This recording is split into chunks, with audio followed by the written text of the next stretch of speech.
Hi friends, మనం చక్కగా ఫ్యామిలీతో కూర్చుని మళ్ళీ మళ్ళీ చూడాలనిపించే చిత్రాలు కొన్ని ఉన్నాయి. ఆ మూవీస్ని చూస్తూ ఉంటే మంచి మూవీస్ని చూసామన్న ఫీల్ కూడా ఉంటుంది. ఇప్పుడు ఆ మూవీస్ ఏంటో చూద్దాం. ఫస్ట్ మూవీ ఒకరికి ఒకరు. ఈ మూవీ చాలా క్లీన్ మూవీ. ఎక్కడ అసభ్యకర సన్నివేశాలు ఉండవు. Matured love story. ఈ మూవీకి కీరవాణి గారి సంగీతం ప్లస్ పాయింట్ అని చెప్పుకోవచ్చు. ఆయన మ్యూజిక్ గురించి ఎంత చెప్పుకున్నా తక్కువే. ఇక ఆ తర్వాత మూవీ జీన్స్. ఈ మూవీలో ట్విన్స్తో చేసిన ఆ కన్ఫ్యూజన్ డ్రామా, అమెరికాని చూపించడం, ఇద్దరు ఐశ్వర్య రాయ్లతో కంప్యూటర్ గ్రాఫిక్స్, 7 వింతలు, అద్భుతమైన సినిమా.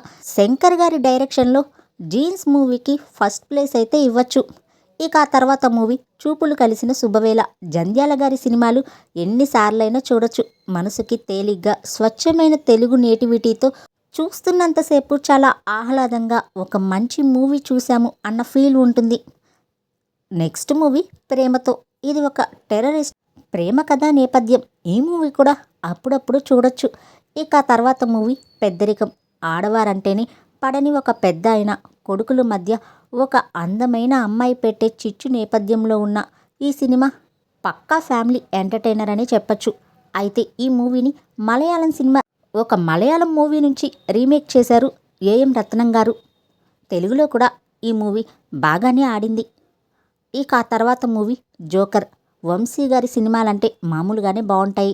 ఈ మూవీ అంటే మరీను. ఒక తిరుగుబోతు ఇంజనీర్ పెళ్ళాం, ఒక పాప ఉన్న ఆవిడ్ని పెళ్లి చేసుకోవడానికి పడే పాటలు, ఆ నేపథ్యంలో ఉంటుంది ఈ మూవీ స్టోరీ. రాజేంద్ర ప్రసాద్ గారి నటన గురించి ఎంత చెప్పుకున్నా తక్కువే. ఈ మూవీలో వాణి విశ్వనాథ్ గారు ఎంటర్ అయినప్పుడల్లా రాజేంద్ర ప్రసాద్ గారికి బ్యాక్గ్రౌండ్లో ఒక సాంగ్ అయితే ప్లే అవుతూ ఉంటుంది. స్వాగతము స్వాగతము అని. ఆ సాంగ్ అయితే చాలా బాగుంటుంది. ఇక తర్వాత మూవీ హనుమాన్ జంక్షన్. ఇద్దరు ప్రాణ స్నేహితుల మధ్య ప్రేమ పెట్టే చిచ్చు. కామెడీ కన్ఫ్యూజన్ డ్రామా ఇతివృత్తంగా సాగుతుంది. ఇది కూడా ఒక మలయాళం మూవీ రీమేకే. Next movie Attili Satyababu. ఈవీవి గారి బెస్ట్ మూవీస్లో ఈ మూవీ కూడా ఒకటని చెప్పుకోవచ్చు మనం. ఈ మూవీలోని అమృతవర్షిణిల అనే పాట కూడా చాలా బాగుంటుంది. ఇక ఆ తర్వాత మూవీ మౌనమేలనోయి. హీరో హీరోయిన్ చివరి దాకా మాట్లాడుకోరు ఈ సినిమాలో.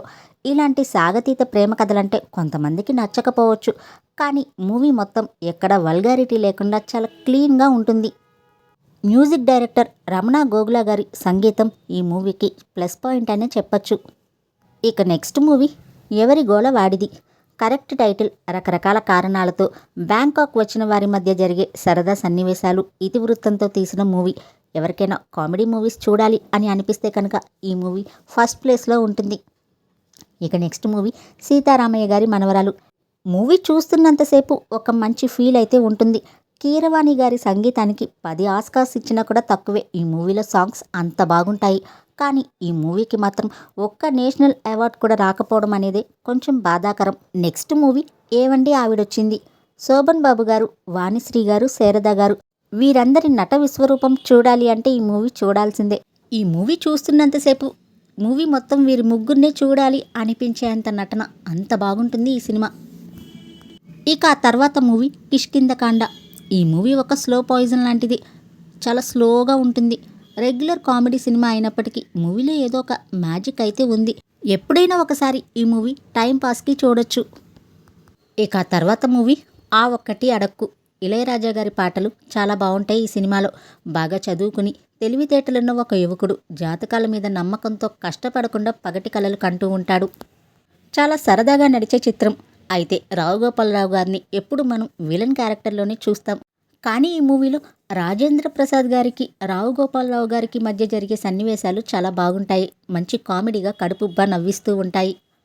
ఇక తర్వాత మూవీ ఓ మంచి లవ్ స్టోరీ మూవీ ఏం మాయ చేసావే. గౌతమ్ మీనన్, రెహమాన్ల మ్యాజిక్. సింపుల్గా ఉన్న మళ్ళీ మళ్ళీ ఈ మూవీ చూడాలనిపిస్తూ ఉంటుంది. ఇక నెక్స్ట్ మూవీ గోదావరి. రాధాకృష్ణన్ గారి సంగీతం ఈ మూవీకి హైలైట్ అనే చెప్పాలి. మనం కూడా గోదావరి మీద ప్రయాణం చేస్తున్నామేమో అన్న అనుభూతిని ఈ సినిమా చూస్తున్నంతసేపు మనకి కలిగిస్తూనే ఉంటుంది. ఇలాంటి కొన్ని మంచి సినిమాలకు ఎప్పుడు ఎక్స్పైరీ డేట్ అయితే ఉండదు.